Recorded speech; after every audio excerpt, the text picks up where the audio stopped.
When did living things first appear on Earth? What did they look like? How were they formed? What were the conditions on Earth which led to the development of life?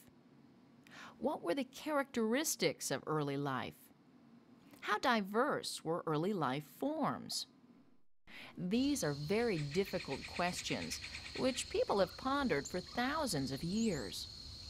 During the next few minutes, we're going to consider these questions and others as we explore the nature of early life on Earth.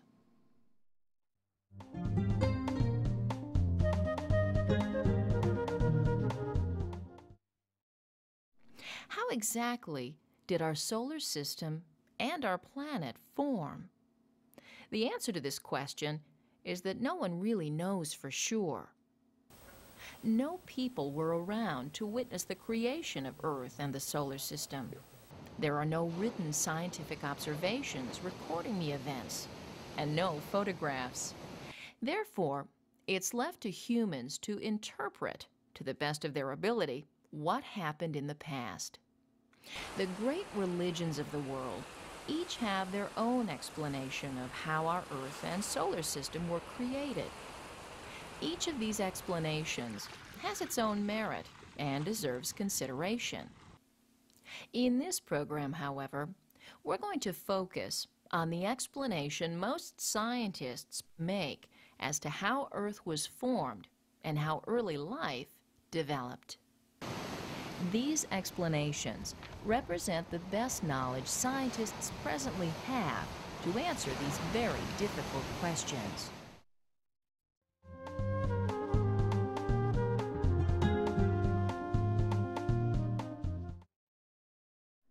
You decide.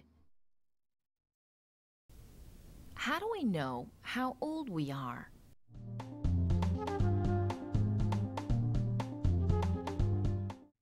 We compute our age by measuring time from the day we were born. Computing Earth's age is not quite as simple because no one knows exactly when it was born. Over the ages, scientists have speculated over Earth's age. Scientists as recently as 200 years ago popularly believed that Earth was only several thousands of years old. Today, most scientists believe Earth is billions of years old. It should be said, however, that no one is exactly sure how old Earth is or how it was formed. One theory concerning Earth's formation that is widely held by scientists is the Nebular Theory. According to this theory, scientists believe Earth, our Sun, and the other planets in our solar system developed from a nebula, a cloud of gas and dust in space. The Nebular Theory states that a nearby star exploded into a supernova and seeded the nebula that would become our solar system with a variety of elements. The force of the explosion was so great that it disturbed the stable gas cloud of the nebula. It's believed that the nebula then collapsed, pulling matter toward the center, causing the nebula cloud to spin faster. The center grew denser and hotter, eventually forming our Sun. The matter that still revolved around the Sun began to clump. Over time, each clump of matter became a planet. There are 9 planets in our solar system. Our planet Earth is the 3rd planet from the Sun. Scientists believe that Earth was formed about 4.6 billion years ago.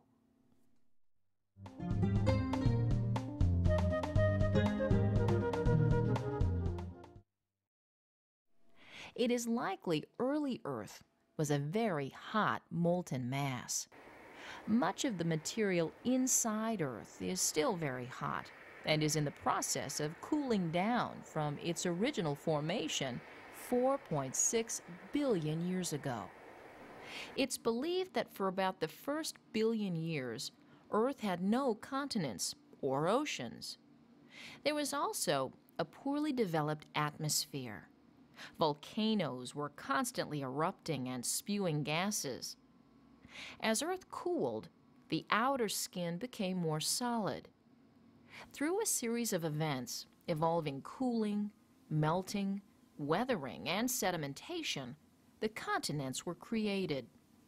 Some of the oldest known rocks are estimated to be more than 3.5 billion years old. Some of these rocks are exposed at the base of the Grand Canyon and in parts of the Adirondack Mountains in New York, to mention just a couple of locations.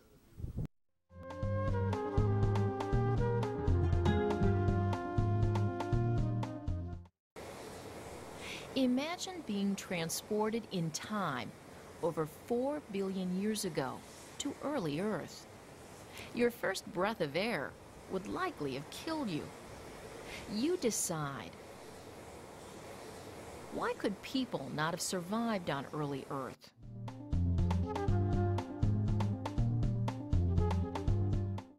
Scientists hypothesize that Earth's atmosphere 4 billion years ago contained deadly gases such as methane and ammonia.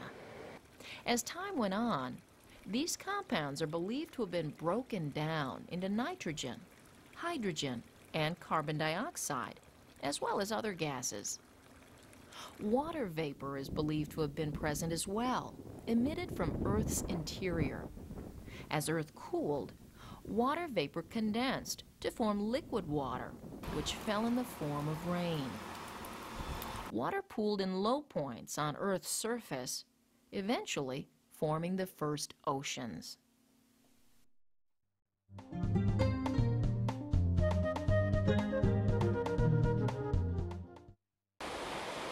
The early oceans are believed to have been rich in organic compounds.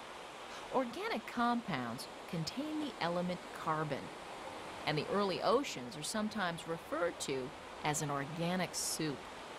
Living things are made up of many different kinds of organic compounds.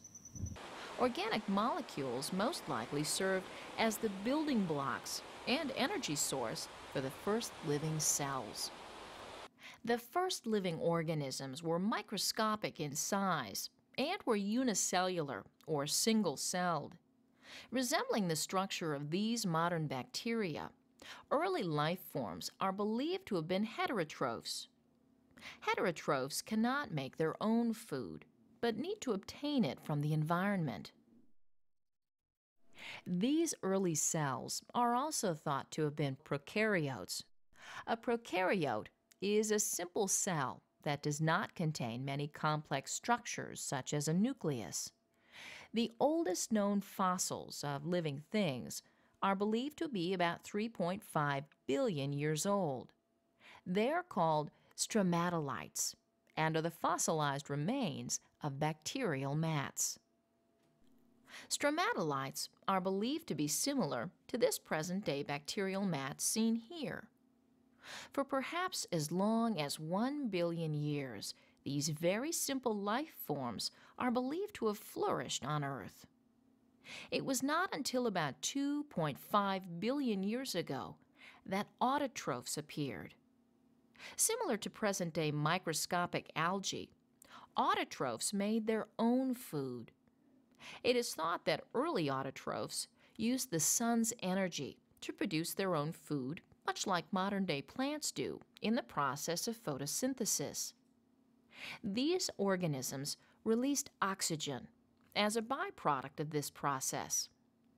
Over time, the atmosphere changed from being oxygen-poor to the oxygen-rich environment that we know today. This set the stage for the next very important step in the history of life.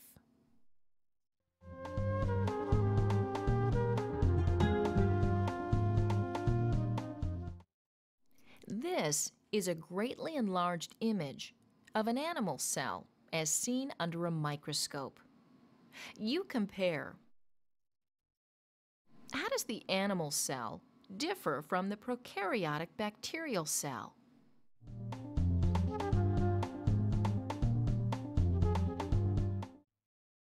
As you can see, the animal cell has more structures in it called organelles. One of the most important structures seen here is the nucleus, the control center of the cell.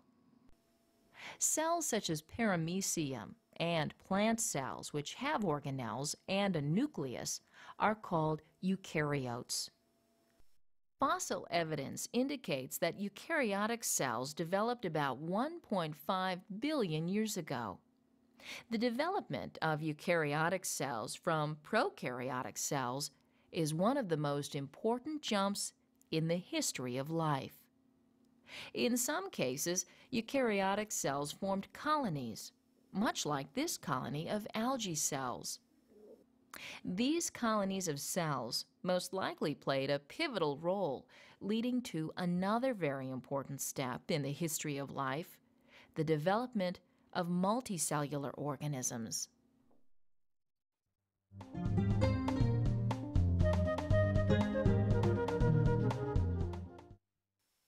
You compare. Compare this microscopic organism called an amoeba to this bird.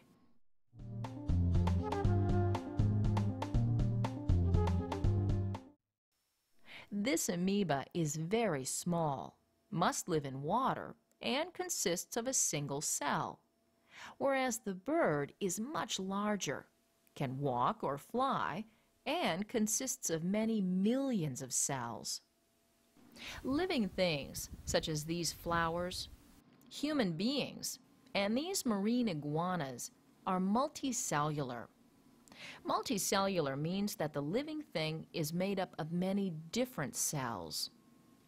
It's likely that the first multicellular life was microscopic and lived in marine environments.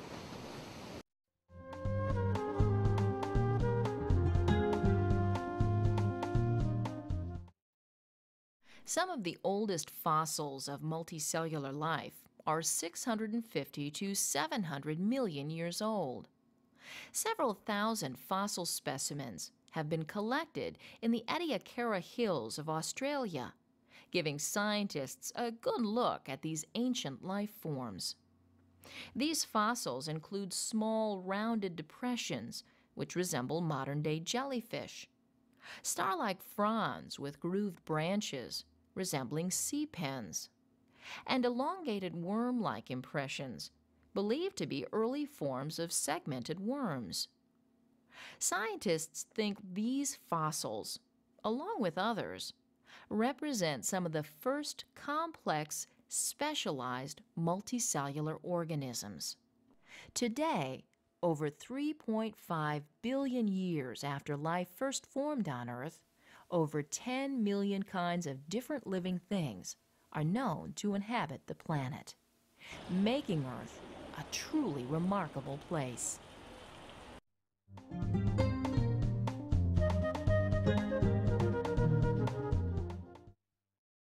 During the past few minutes, we've taken a look at some of the amazing characteristics of early life on Earth. We explored the nebular hypothesis, a theory popularly held by many scientists which explains how our solar system was formed. Some of the features of early Earth were discussed. We examined the way Earth is believed to have changed during its first billion years, the role early oceans played in giving rise to the first life forms. We saw how 3.5 billion-year-old fossils called stromatolites provide evidence of single-cellular life. And we discussed how early autotrophs helped create an oxygen-rich atmosphere. The very important step from prokaryotic cells to eukaryotic cells was highlighted. We discussed how scientists believe multicellular organisms developed from groups of eukaryotic cells. And we explored some of the characteristics of early multicellular life.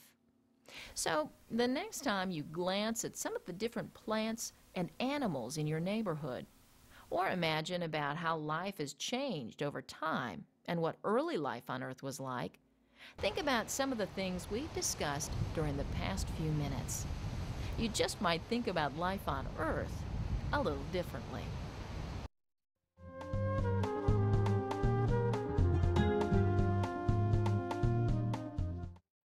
Fill in the correct word to complete the sentence.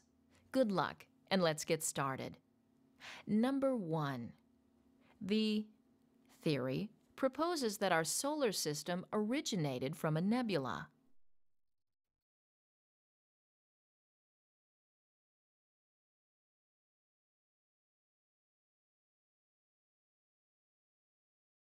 Number 2. Scientists popularly believe Earth is 4.6 years old.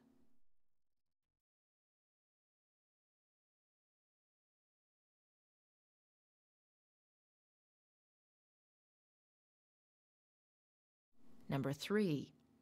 It's likely Earth originally was a hot mass.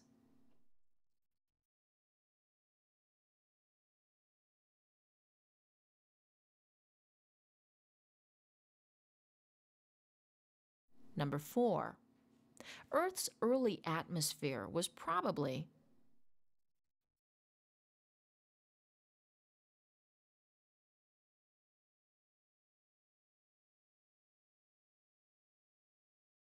Number 5. The first life probably was similar to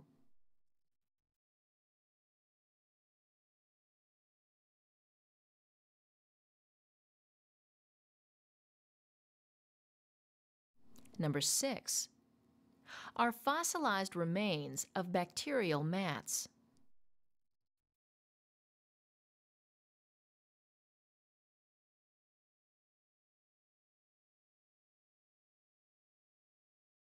Number 7. Early autotrophs contributed to the atmosphere.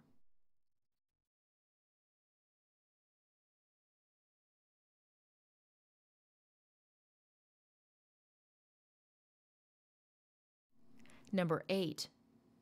Cells have a nucleus and developed about 1.5 billion years ago.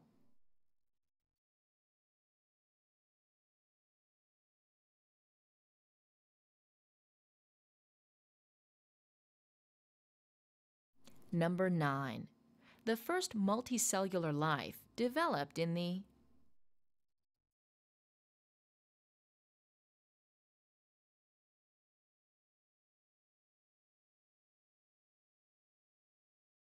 And number 10. Is a simple cell that does not contain many complex structures such as a nucleus.